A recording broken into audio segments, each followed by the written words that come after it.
ஒன்னொன்னா பண்ண தேவையில்லை. லூஸ் டியூப்ஸ் ரிமூவ் பண்ணதுக்கு அப்புறமே ஆஃப்டர் ரிமூவ் தி ஜெல்லி நல்லா க்ளீன் பண்ணிக்கலாம். ஃபைபர் ரிமூவ் பண்ணுவீங்க சார்.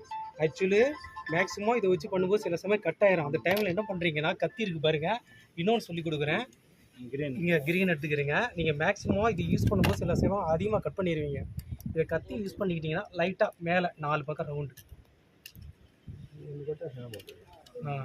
இப்படியே லைட்டாக பண்ணால் போதும், அதுவே உடஞ்சிரும். பார்த்துட்டிங்களா?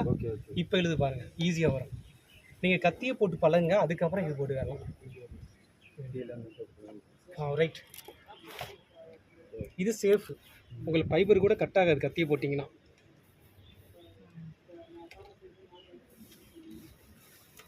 சரி, ஃபஸ்ட்டு இது 2 பண்ணிடலாம்.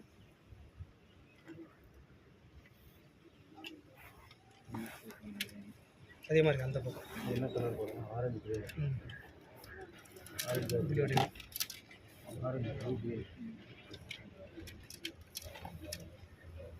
ஏன்னா இது வந்து இங்கே இப்போ ஏன் பண்ணுறோம்னா, ஆக்சுவலி இங்கே பண்ணணும், இந்த இடத்துல பண்ணணும்.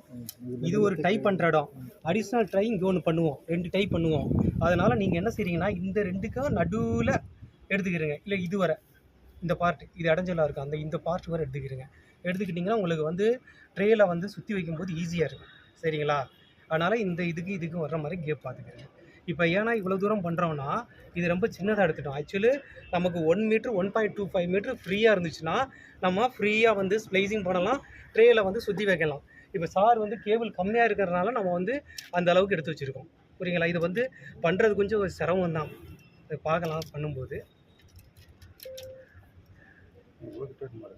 வேற என்ன செய்யுது? இப்போ எடுக்கலைன்னா ஸ்ப்ளைசிங் பண்ண முடியாது. இது அந்த இடம் இடிக்கும்.